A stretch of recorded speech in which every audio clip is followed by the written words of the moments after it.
Welcome back to the deep dive. This is where we take the sources you share with us, and we really just strip away all the noise to get to the core of the knowledge and insight. Exactly. If you're looking for that deep understanding of complex, often ancient material, this is the place to be. And today we are doing a really in-depth, teaching-focused discussion. We are. Our source material gives us this profound analysis of, really, resilience, justice, and divine intervention, all through one remarkable text, Psalm 129. It's often called the furrows of affliction and the righteous deliverer. That's the one. And our whole focus today is on understanding that title and the psalm itself. So our mission for you, as you listen, is to trace this powerful, unbroken line of thought. We're going to look at how affliction is framed not as a surprise, but as a constant, almost foundational part of faith history. Right, but, and this is the critical part, it's an element that, despite its severity, never actually conquers. It never gets the final word. We're going to track the story from this deep historical suffering all the way to a declaration of God's righteousness, which is what secures that ultimate victory. And we should say right up front, all this analysis, the structure we're following, the cross-references, it's all drawn directly from the meticulous research and teachings compiled by the You Need Faith in Jesus team. Their work is really the framework for our entire exploration today. Absolutely. Okay, let's get into it. The first section, verses 1 and 2, it's this testimony of enduring affliction. We start with the context of suffering, but then it moves to this bold, almost audacious claim that the enemy has just failed consistently. It's a powerful opening. And you have to understand the context. Psalm 129 is one of the songs of degrees. Right, the songs of ascents. Exactly. So you have to picture ancient Israelite pilgrims. They've traveled from all over, and now they're making that final uphill journey to Jerusalem for the big feasts like Passover. So they're singing this together on the road. Yes. They would sing these 15 psalms from 120 to 134 as a group, as they're literally ascending to the Temple Mount. Wow, that completely changes the feeling of it, doesn't it? This isn't some, private complaint whispered in a dark room. Not at all. It's a communal, rhythmic, I'd almost say defiant march.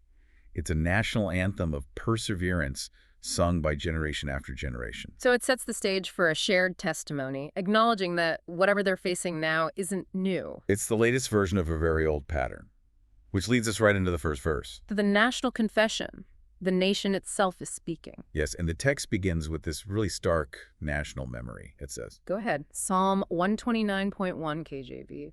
Many a time have they afflicted me from my youth, may Israel now say. That phrase, from my youth, that's the key, isn't it? It's not talking about last week or last year. No, it's dating the affliction right back to the very beginning.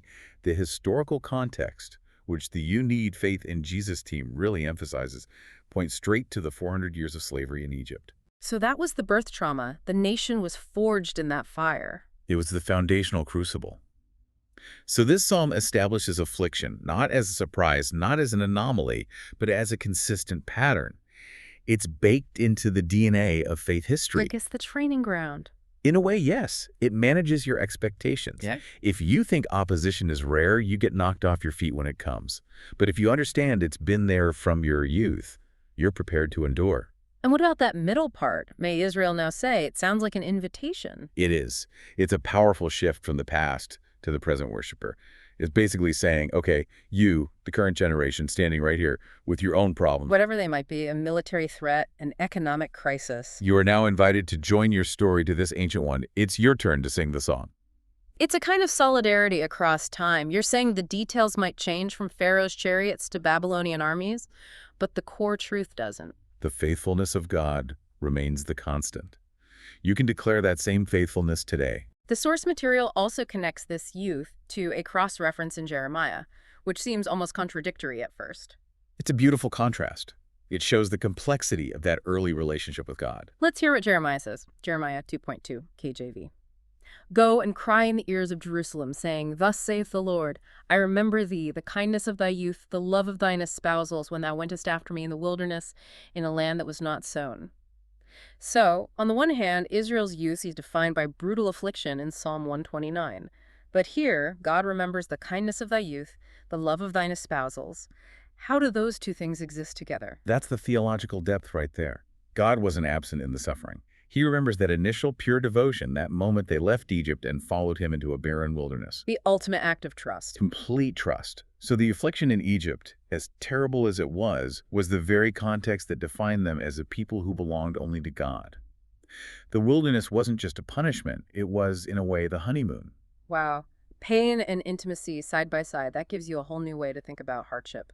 And that brings us to the practical application. This is the core takeaway. The "you need faith in Jesus" team wants us to grasp from this verse. What does this history mean for us today? It's a reframing tool. It teaches the modern believer that opposition isn't a sign that you're doing something wrong or that God has left you. It's a normal, ancient, expected part of the life of faith, right from the moment of our spiritual youth, our conversion. So we really shouldn't be shocked when the world pushes back against the values of the kingdom. Exactly. Instead of being shocked, we should be ready to declare our own testimony of endurance, knowing our strength to keep going comes from God, not from ourselves. That readiness is the key. This historical setup makes the triumph in verse 2 even more powerful. The psalmist doesn't downplay the pain at all. No, he doubles down on it.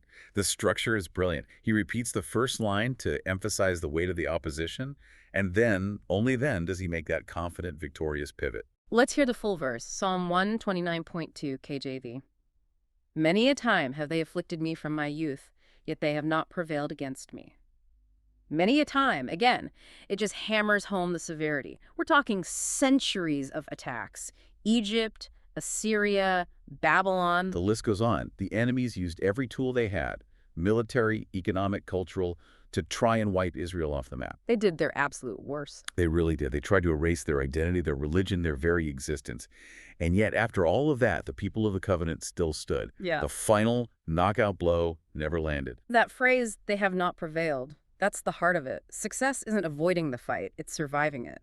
And this survival, as the "you need faith in Jesus" team repeatedly stresses, was never about Israel's own strength. They were often outmatched, often morally compromised.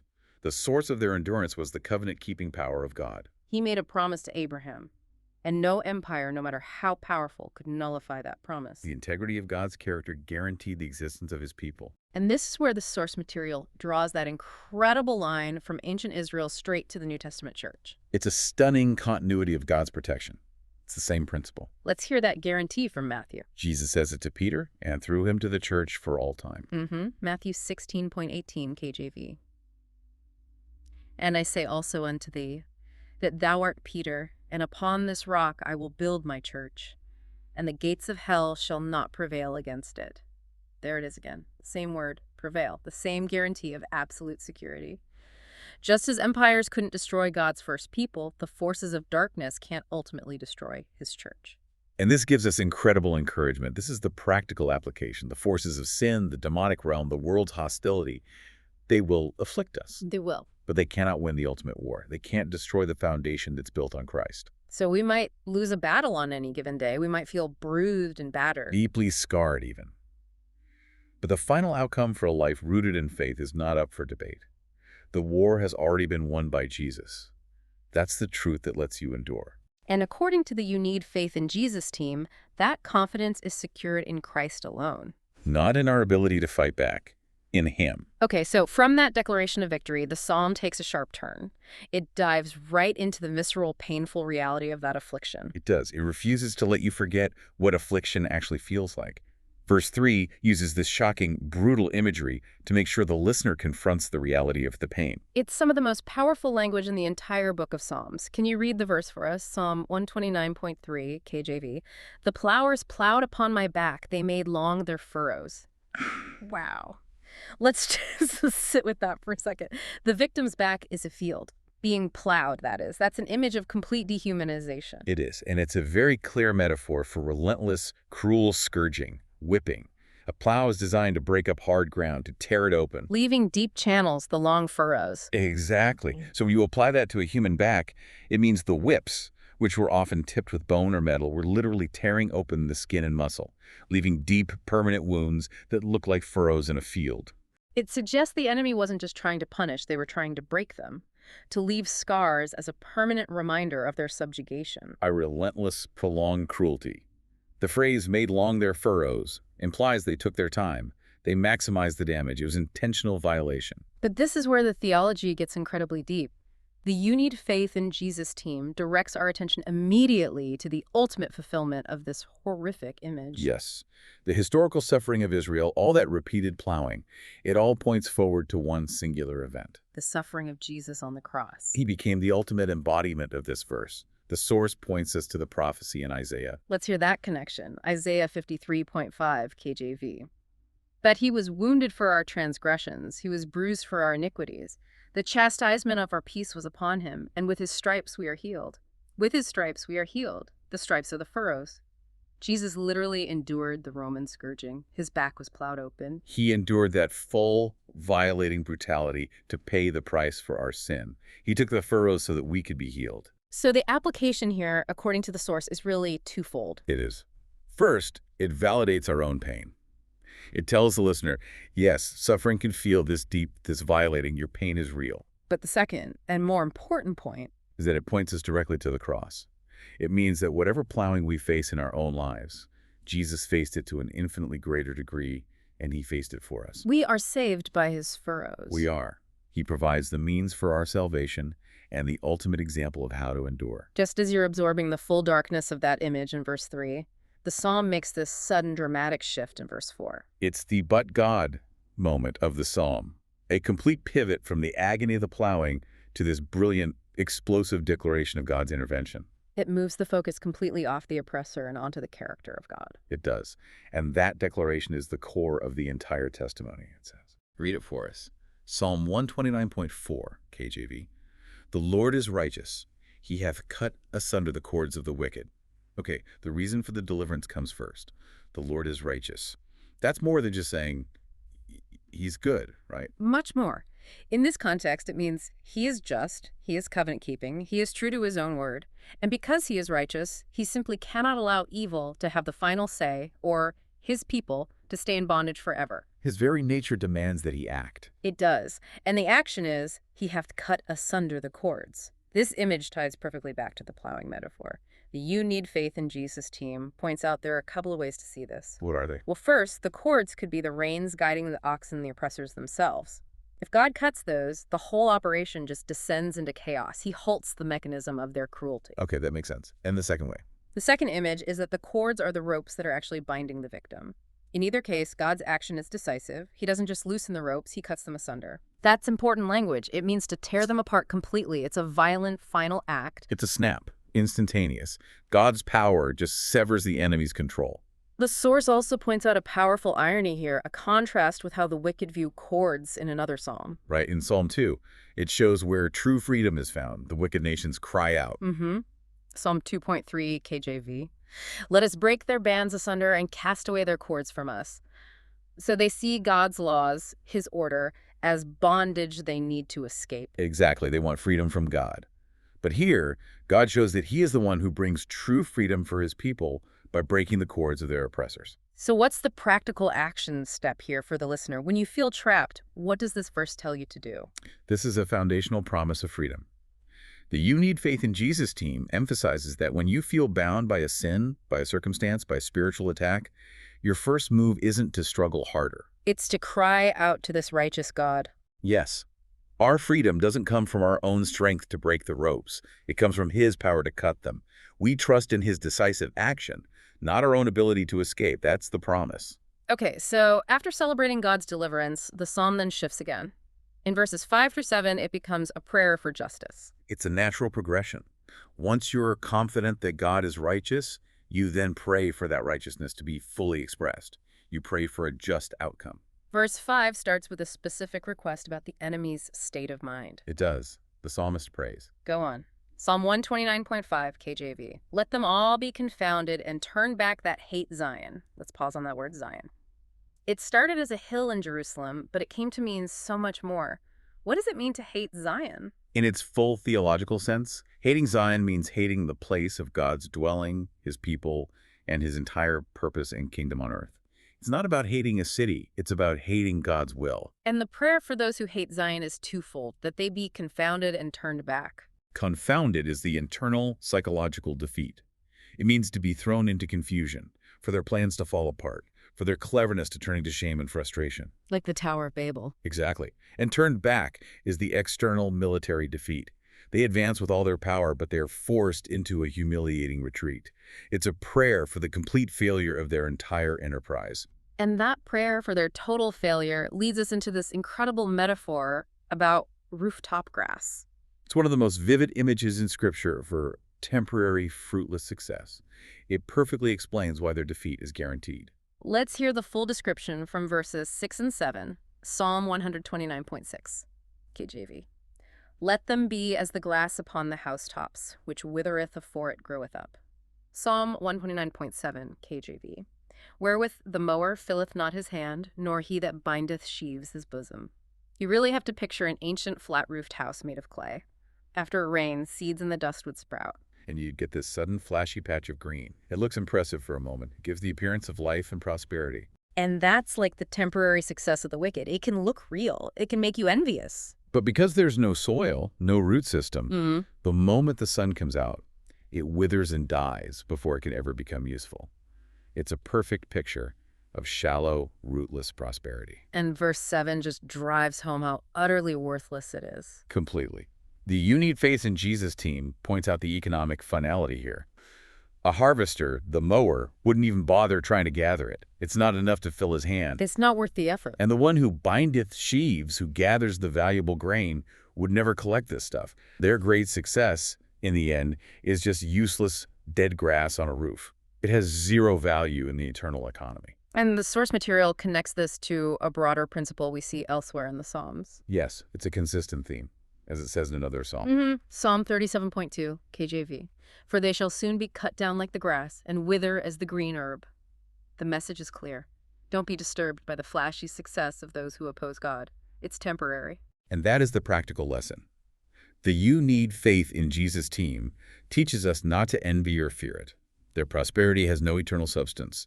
The believer's life might grow slower, it might endure the plowing, but it's the one with deep roots that produces a harvest that lasts. Focus on the eternal fruit, not the temporary sprout. That's the principle. And that brings us to the final verse, verse 8. It's a powerful and very culturally specific conclusion. It describes the ultimate desolation of the wicked through silence. Yes, through the absence of a blessing. It moves the judgment from a big, dramatic image to this quiet, damning social indictment. Read the final verse for us, Psalm 129.8 KJV. Neither do they which go by say, the blessing of the Lord be upon you. We bless you in the name of the Lord. To get the full impact of this, we have to understand the cultural custom of the harvest blessing in ancient Israel. It was a beautiful and deeply ingrained tradition. If you were walking past a field at harvest time, you'd see the workers gathering the grain, and it was customary to call out a blessing to them. Something like, the blessing of the Lord be on your work. Exactly. It was a public acknowledgement that their fruitful labor was a gift from God. It was the sound of a healthy, blessed community. But for the enemies of God, for their rooftop grass harvest, that blessing is withheld. No one walks by, looks at their work, and sees anything worthy of a blessing. Their end isn't just failure, it's unblessed emptiness. The silence is the final judgment. Their work is so barren that this common courtesy is deliberately withheld. To really feel the weight of that silence, the source material gives us the positive example from the book of Ruth. Right. This is what a blessed harvest actually sounds like. Let's hear it. Ruth 2.4, KJV. And behold, Boaz came from Bethlehem, and said unto the reapers, The Lord be with you. And they answered him, The Lord bless thee. See, that's it. A cycle of blessing. Boaz blesses his workers, they bless him back. It's the sound of life and God's favor. The very sound that is absent for those who hate Zion. The silence in Psalm 129 is the ultimate sign of a curse. So this brings us to the final action steps for the listener. We have to use this contrast as a mirror for our own lives. Yes, the You Need Faith in Jesus team provides two key actions. First, self-reflection. You have to ask yourself, is the fruit of my life, my work, my relationships, my character, is it something that invites the blessing of God and others? Is it real, deep-rooted grain, or is it just flashy rooftop grass? That's the question. And the second action is reaffirmation. We have to reaffirm the final contrast of the psalm. A life opposing God ends in spiritual barrenness, but a life surrendered to Him, a life that endures the plowing, ultimately produces a harvest worthy of the blessing of the Lord. So affliction is part of the process, but if you're rooted in Him, the harvest is secure. That's the practical mandate. So as we wrap up this whole journey through Psalm 129, it really takes us from the historical reality of deep pain The plowing the furrows of verse 3. all the way to the immediate, decisive power of God cutting the cords in verse 4. It guarantees ultimate victory, showing that the enemy's success is just shallow. It's useless rooftop grass that never amounts to anything. It's a testimony of finding hope in a long history of suffering and finding assurance in the character of God. And the central takeaway, which the You Need Faith in Jesus team powerfully stresses, is this. Affliction is a guaranteed part of the faith life. It's part of our youth. But final, spiritual defeat is impossible. Because the Lord is righteous. Because the Lord is righteous and faithful to his promises. So let me leave you with a final thought to mull over, something to take with you. If your greatest success right now feels a little bit like that fast-growing rooftop grass, getting a lot of attention, looking good but with shallow roots, are you willing to trust in God's righteousness enough to prioritize the slow, deep-rooted growth that guarantees an eternal harvest? Even if it means going through a deeper plowing season right now to get there.